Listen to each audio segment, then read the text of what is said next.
ఆంధ్రప్రదేశ్ రాష్ట్రంలో యువజనులు విద్యార్థులు ఒక ఆందోళనలో ఉన్నారు. వాళ్ళ భవిష్యత్తు పట్ల అభద్రతా భావంతో కూడా భయంగా చూసే కాలాన్ని చూస్తూ ఉన్నాం. ఆ అభద్రతా భావం నుండి తమకు జరిగిన అన్యాయాన్ని నిలదీసే స్థాయిలో ఈ రోజున విద్యార్థులు యువజనులు ఆలోచిస్తూ ఉన్నారు. ఆలోచనకు వైఎస్ఆర్ కాంగ్రెస్ పార్టీ సంపూర్ణమైన మద్దతు ఇచ్చి ముందుకెళ్తా ఉంది.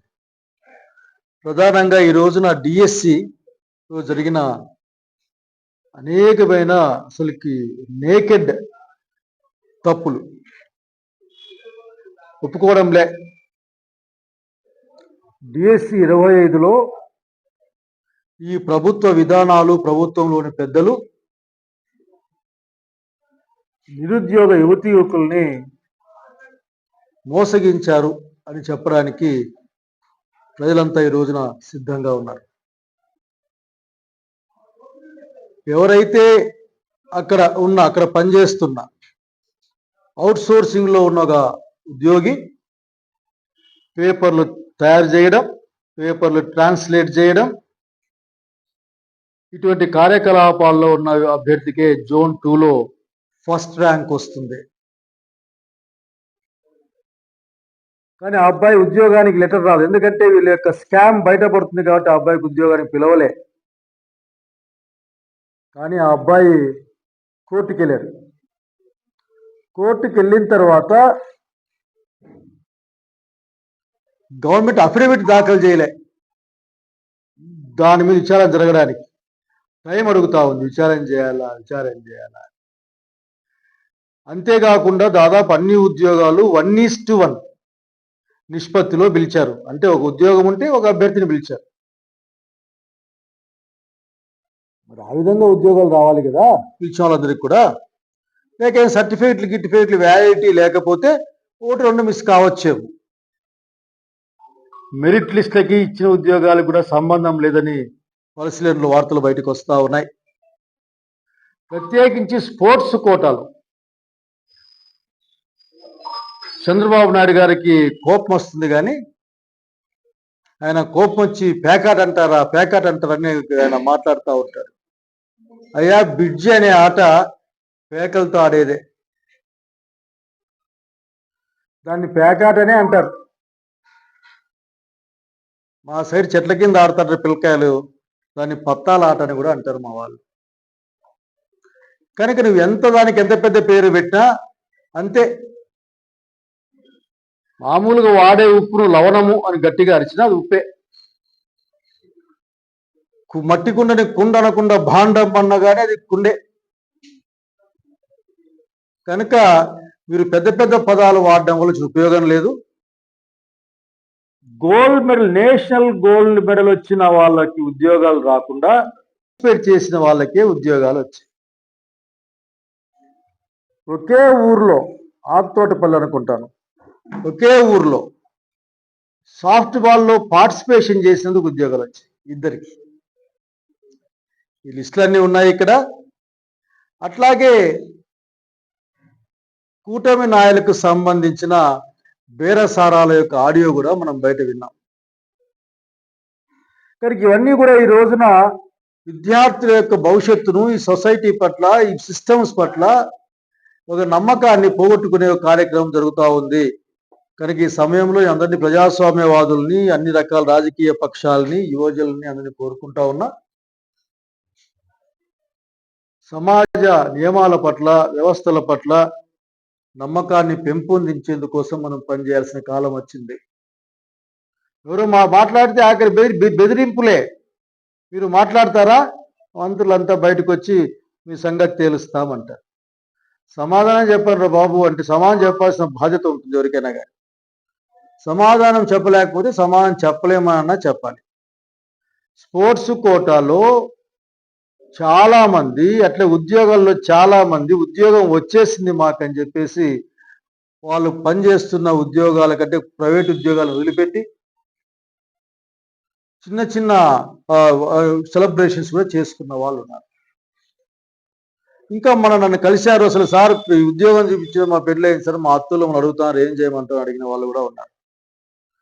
కనుక దీనిపైన జగన్మోహన్ రెడ్డి గారు, వైఎస్ఆర్ కాంగ్రెస్ పార్టీ అధ్యక్షులు ఈ యువజనుల పట్ల, యువకుల పట్ల వైఎస్ఆర్ కాంగ్రెస్ పార్టీకి ఉన్న బాధ్యతని, అట్లాగే జగన్మోహన్ రెడ్డి గారికి ఉన్న ఆ యొక్క ప్రేమని, వాటన్నిటి కోసం ఈ రోజున ఒక పెద్ద పోరుబాటని ఎన్నుకుంది వైఎస్ఆర్ కాంగ్రెస్ పార్టీ. అందరినీ ఆహ్వానిస్తా ఉన్నాం. మొన్ననే ఈ రాష్ట్రంలో అతిపెద్ద ర్యాలీలు జరిగాయి అన్ని జిల్లాల్లో దాదాపు. అటు తర్వాత ఆ పెద్ద పెద్ద ర్యాలీలు చూసిన తర్వాత నేను భయపడ్డా అనే పెద్ద మాట వాడిన, కానీ అటు తర్వాత వీళ్ళకి ఏదో అయింది. కానీ మేము చెప్తా ఉన్నాం, ఈ పోరాటాన్ని యువజనుల, విద్యార్థుల పక్షాన వైఎస్ఆర్ కాంగ్రెస్ పార్టీ కొనసాగిస్తుంది. అందులో భాగంగానే రాష్ట్ర వ్యాపితమైన పిలుపులో భాగంగా 3వ తారీఖున సింగనమల్లో టౌన్ హాల్ మీటింగ్ ఉంటుంది. 3వ తారీఖున, 6వ తారీఖున నుంచి రిలే హంగర్ స్ట్రైక్ స్టార్ట్ అవుతాయి. మా నియోజకవర్గంలో ఒక్కొక్క రోజు ఒక్కొక్క మండలంలో జరిపించాలన్న ఒక నిర్ణయాన్ని నాయకులంతా కలిసి తీసుకోవడం జరిగింది. అందరితో మాట్లాడిన తర్వాత ఈ ప్రతి నిర్ణయం కూడా అందరు నాయకులు సమిష్టిగానే చేసే నిర్ణయంగా నేను గుర్తుపెట్టుకుంటా ఉన్నాను, తెలియజేస్తా ఉన్నాను. 6వ తారీఖున నార్పల్లోను, 7వ తారీఖున పుట్లూరులోను, 8వ తారీఖున గార్లదినెలోను, 9 ఎలనూరులోను నిరాహార దీక్షలు ఉంటాయి. 3వ తారీఖు సింగనమల్లో కార్యక్రమం ఉంటుంది. 10వ తారీఖున వీళ్ళ యొక్క ఆకాంక్షల్ని, బాధల్ని, అట్లే ప్రభుత్వం యొక్క ఈ స్కామ్, ప్రభుత్వంలో ఉన్న పెద్దలు ఏం మాట్లాడినాయి, మేము స్కామ్ అంటున్నాం, కాదంటే చెప్పండి స్కామ్ ఎట్లా కాదు, దాని ఏముంది.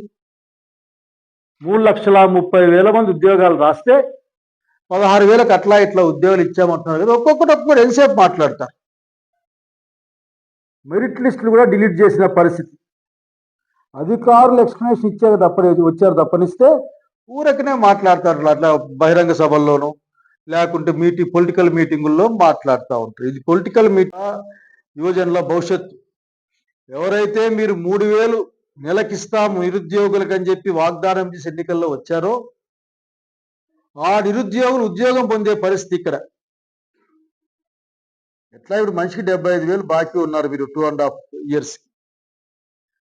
సో 10వ తారీఖున బుక్కరాయ సముద్రంలో ర్యాలీ ఉంటుంది.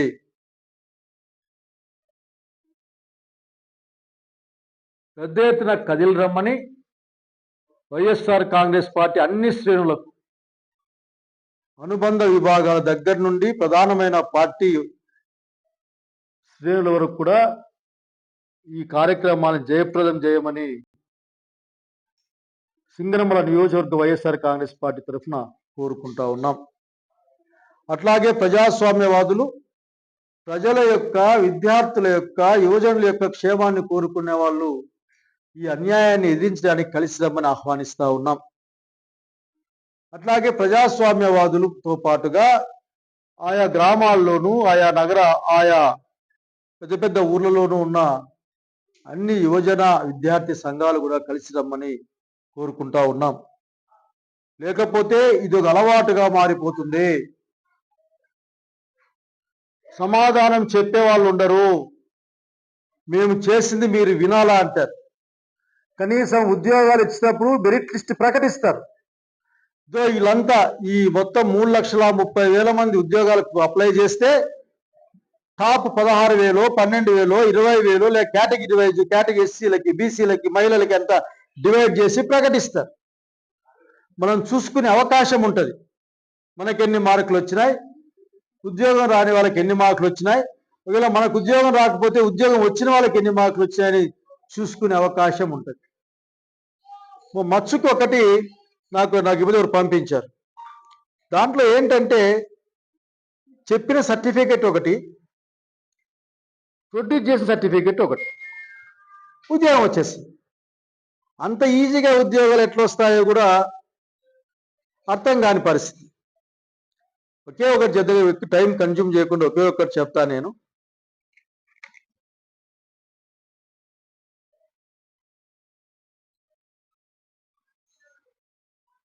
Sport certificate actually uploaded. అంటే అతిపెద్ద తమ దగ్గరున్న క్రీడలకు సంబంధించిన సర్టిఫికెట్ అప్లోడ్ చేసింది ఏంటంటే 20 WBC men soft ball world championship hold at Canada from 7th to 16th July 17. ఎక్కడ? కెనడాలో జరిగిన సాఫ్ట్ బాల్ పోటీల్లో పాల్గొన్నామని సర్టిఫికేట్ చెప్పి, కానీ బ్యాకప్ సర్టిఫికేట్ ఇచ్చింది ఏంటంటే 19 senior national soft ball championship Anantapur 4 నుంచి 8 వరకు అక్టోబర్ 16లో. ఏంటిది? 17 కెనడాలో పాల్గొన్నామని చెప్పిన ఆయనకి ఆయన సర్టిఫికేట్ 16లో మేము అనంతపురంలో పాల్గొన్నామని చెప్తే ఆయనకు ఉద్యోగం వచ్చింది. ఏమంటే పాపం పేర్లు చెప్పకూడదు, ఎందుకంటే పేర్లు వద్దని నేను ఊరికే ఉన్నాను. పేర్లు చెప్పకూడదు, మనం మంచిది కాదు ఎవరికి కూడా. ఇటువంటి అనామలీస్ నా దగ్గరే ఈ జిల్లాలోనే 40 ఉన్నాయి, దాదాపు ఎక్కువే ఉంటాయి. లిస్టులు మొత్తం నేను చూడలే. కాబట్టి ఇంత అన్యాయం జరిగిందని భావిస్తున్నాం. కాబట్టి దీనిపైన ప్రభుత్వం వాళ్ళు చేసే సిట్ల పైన ప్రజలకే విశ్వాసం కోల్పోతున్నారు. కాబట్టి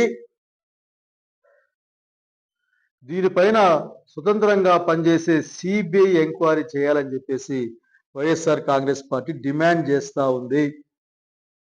చక్కటి అవకాశం ప్రభుత్వంలోని పెద్దలకు మేము చేసింది కరెక్టే అని చెప్పుకోవడానికి ఒక చక్కటి అవకాశం వైఎస్ఆర్ కాంగ్రెస్ పార్టీ ఇస్తా ఉంది. సిబిఐ ఎంక్వైరీకి వేయండి, తేలిపోతుంది వ్యవహారం ఏదో అని భావిస్తూ ఉన్నాం. అట్లాగే సంబంధిత మంత్రికి చాలా పనులు ఉన్నాయి, ఎందుకంటే చాలా పనులు చేస్తూ ఉన్నట్టు మనం పేపర్లో చూస్తూ ఉంటాం. లక్షలాది కోట్ల రూపాయల పెట్టుబడులు తీసుకురావడం దగ్గర నుంచి అనేక విషయాలను వింటూ ఉంటాం, చూస్తూ ఉంటాం మీడియాలో, సోషల్ మీడియాలో. కనుక ముఖ్యమంత్రి గారికి ఒకే రిక్వెస్ట్, వారిని అనే వేరే పనులకు వాడుకోండి, విద్యాశాఖ నుంచి తప్పించమని కూడా వైఎస్ఆర్ కాంగ్రెస్ పార్టీ డిమాండ్ చేస్తూ ఉంది.